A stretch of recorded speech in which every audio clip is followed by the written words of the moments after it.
St. Clair County RESA presents Dateline Schools, hosted by Terry Harrington. This week on Dateline Schools, we're continuing our conversation talking about the Classroom for the Future project, and we're talking with one of the participating teachers in this initiative from Fort Gratiot Middle School, social studies teacher Rachel Lewandowski. And Rachel, yesterday you gave us a good description of your vision for the classroom, but you mentioned desks, you mentioned chairs, and we all have that vision of the static chair and flat desks. Yes. So how are these going to be different than what you have in your classroom now? Some of the desks, like we said, will be high tops, so they'll be raised up a little bit. They're at a standing level if a student would prefer to sit without a chair. We have a few chairs that'll go in the back with those. They'll raise up and down, so if they need to pull away and just come join another group, they'll still have that ability.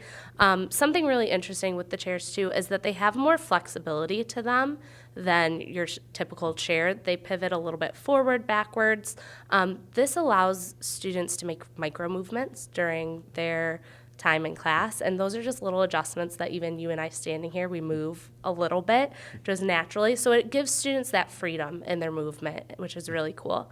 We also have some hockey stools, which are little round guys without a back, and they completely pivot on themselves. So that's really neat. It helps students with balance, and they say when you're trying to focus on that balance, then you're more engaged mentally, and so it should be really great.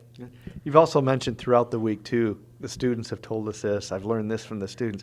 That part of this whole planning and designing has really been a key, isn't it, for you? It absolutely is. One of the biggest eye-opening things was that, okay, you go to college and I finally got my classroom and this is my room, but really it's their room.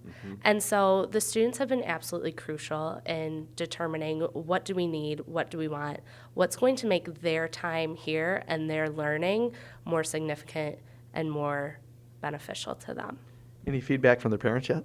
The little bit I've heard is, oh, that's really cool, that's exciting, can't wait to see it. I don't know if it's quite sunk in yet exactly what's going to be happening in this room. It's going to be a big change. Any plans to really have a big splash to show it off when you get it all put together? We're trying to work together because all of us as teachers want to see everybody else's room, and we don't know how to make that work yet. So we're trying to figure out, how do we bring in parents, how do we bring in the community, how do we bring people in to show them exactly why this works and why this is so important for our students.